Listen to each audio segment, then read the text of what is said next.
Hello and welcome everyone to the D1 podcast. I'm your host, Ralph Vassallo. We have some very exciting news. The FBI Director Christopher Wray just announced that he is going to be resigning at the end of Biden's term. If you don't know, Christopher Wray was the one in charge of setting up the whole investigation at Mar-a-Lago at Trump's residence.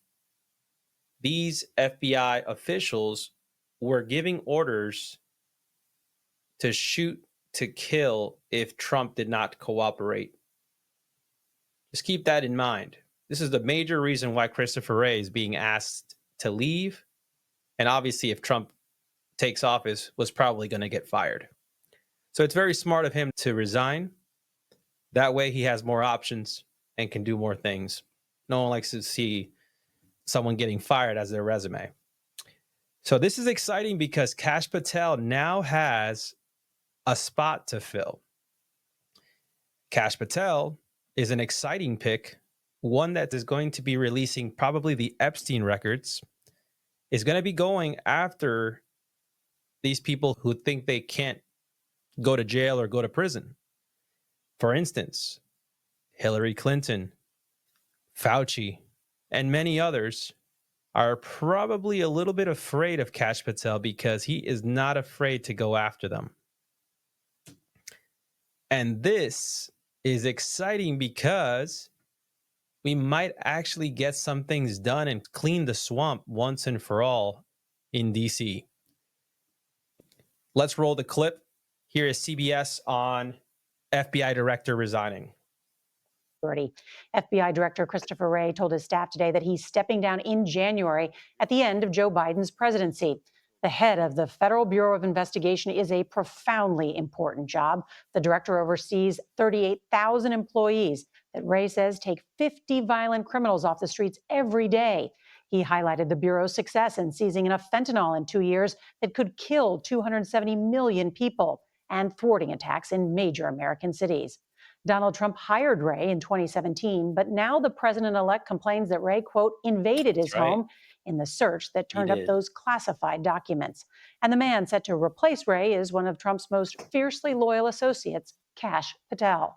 CBS's Ed O'Keefe leads us off tonight with more on what this means. Man, that is awesome news. So let's take a look at where we're at with Trump's picks and how many of them have been named, how many of them have actually been appointed. Let's go ahead and take a look here.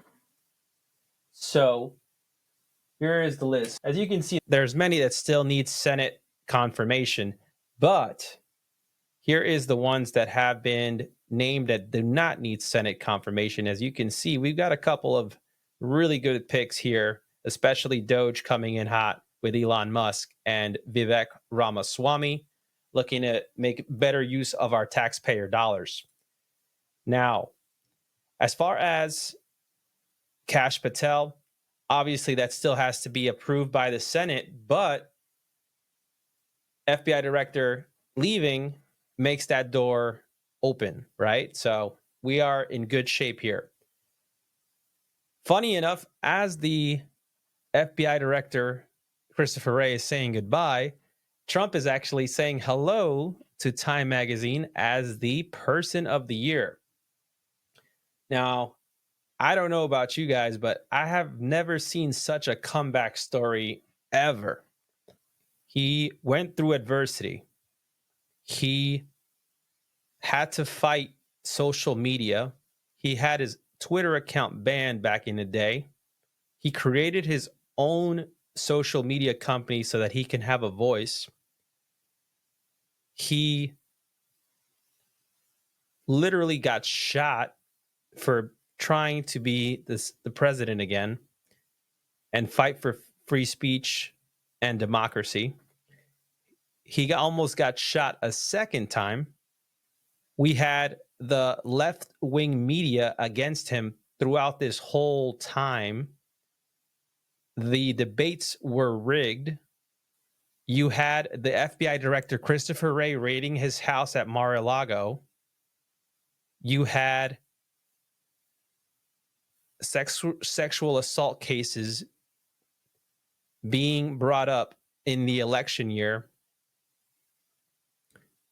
I mean, the list goes on and on and on. But guess what? He keeps fighting and he keeps moving forward because he loves this country. Now, he won the popular vote, the electoral college vote, and America is united.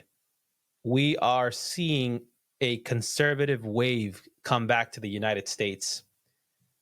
And if you are a conservative or a Christian, I'm sure you're feeling pretty good right now.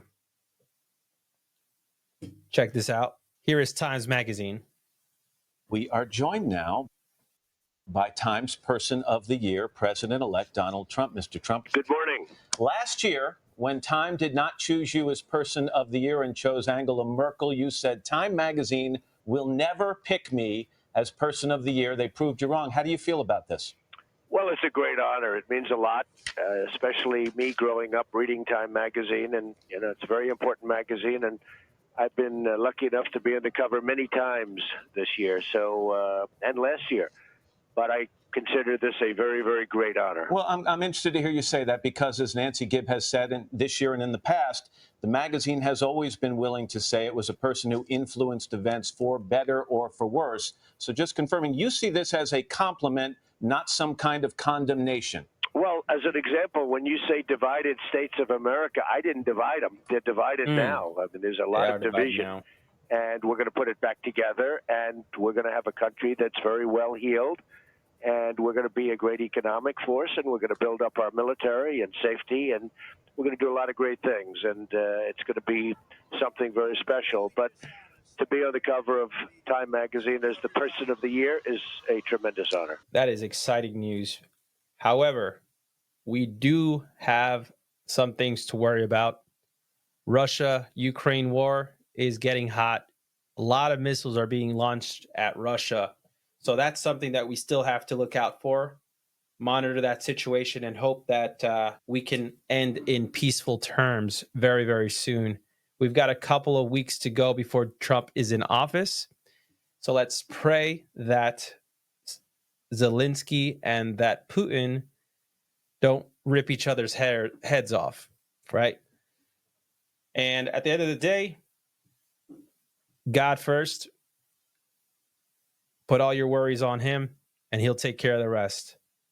As always, stay informed, stay in shape, and do better. Let's go.